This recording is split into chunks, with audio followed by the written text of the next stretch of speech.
And then the last ecosystem service we'll talk about is purification. There's a lot of organisms, not because they care about humans, but because that's just what that organism does, is they purify. They take in a substance, clean it, and return out a cleaner substance. Now this purification can be of water. So for example, in this picture we have oysters.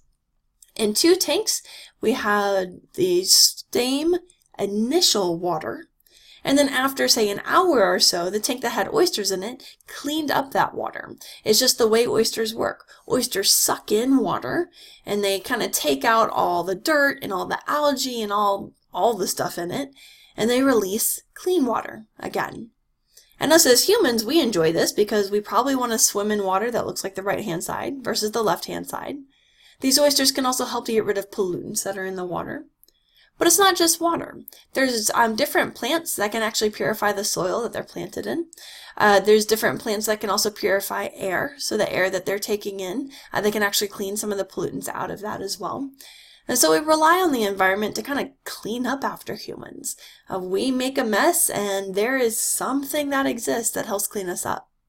Another example, which is really cool, is after oil spills. We see a lot of bacteria that can literally eat that oil and break it down into something less harmful for the environment. So we have organisms that clean up after humans. We shouldn't rely on that though. The ecosystem can move, but so fast. So don't just think, oh, I can dump this can of paint in the water. Oysters will clean it. Yeah, we don't have nearly enough oysters to make sure that gets cleaned up. So even though, yes, there are things that can help clean up our mess, we should be preventing that mess in the first place. So what I'd like you to do, I'd actually like you to pause this video. And what's going to be popping up here in this video is a link right above me. And this is going to take you to a time lapse of oyster purification. And it's kind of incredible what oysters can do in our environment. So pause here, watch this video, and then come back.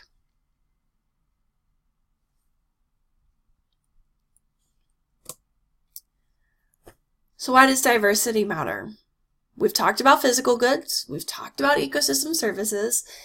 One of the last ones we'll talk about are social benefits. And what I mean by this is really thinking about ecotourism. You know what tourism is, going to different places and learning new things and trying new things, things that typically may not be accessible to you in your hometown. Well, ecotourism is the same thing, but instead of focusing on hiking, or no, hiking's not a good one. Instead of focusing on visiting the Eiffel Tower, the reason you're visiting somewhere is for the environment. Maybe you want to go for the hiking. Maybe you want to go to see a certain organism, to see these cool forests, to see tigers at a very far distance. And so people are actually spending money to go around the world or go around even their home countries in order to learn more about the environment. So this ecotourism trade is fairly new. I'd say past 20 or so years it's been building, but it's been building in a grand way. Ecotourism generates about $1 million in revenue every single minute. And I'll talk about some examples why in just a moment. Another just kind of figure to put with this. So if you imagine a lion, an issue in Africa is poaching. And lions get hunted for their furs, and you make a certain amount of money for it. That's why poaching happens, is yes, I can get a couple $1,000s for like this fur. So yeah, I'm going to kill this lion because I'm poor and I need that money. But we've actually been able to kind of work out that if that lion was actually left in the wild for all its years, that one lion would generate about $500,000 in revenue. And that's because there's more people who are coming to visit. If lions didn't exist, people probably wouldn't be coming and doing all these different types of safaris.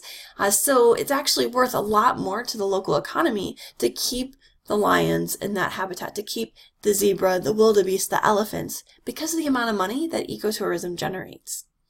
So here's a picture from Costa Rica. You know, there might be some human development. So in this case, we have kind of this hanging trolley that's going through this wilderness, but they're probably charging $15 for a ride on there.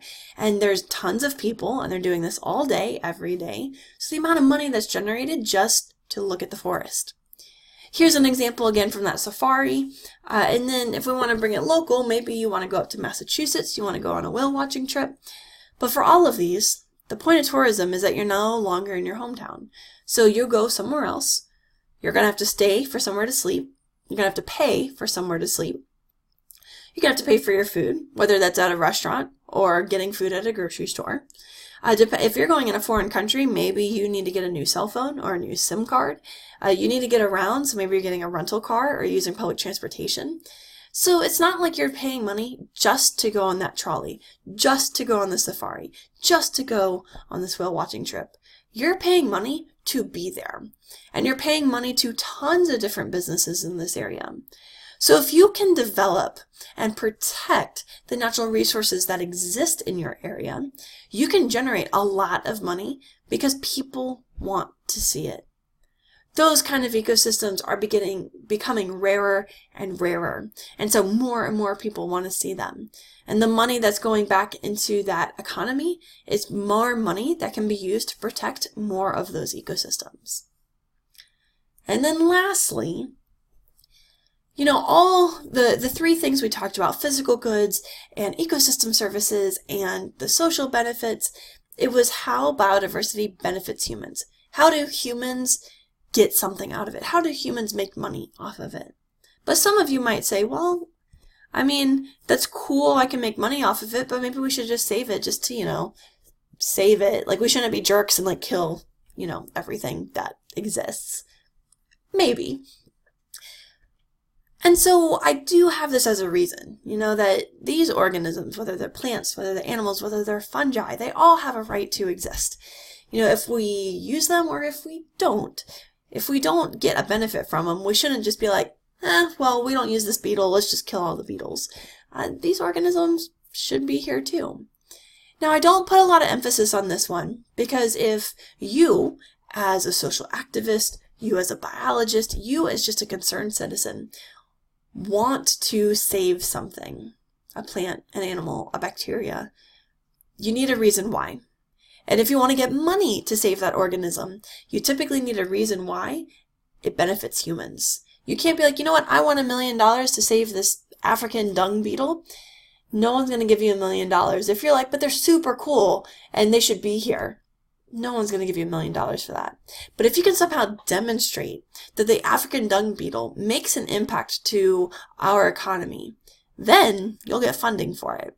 So although maybe you're more of those altruistic kind of person where you're like, this should be the only reason we should save everything because everything should be here. I agree with you. And in an ideal world, that would be the case. But we're not in an ideal world. In a realistic world, we kind of need a reason in order to save things and in order to put money towards things. So again, we've talked about biodiversity, what it means, but now we've kind of covered what does it mean to humans? How do we benefit from biodiversity?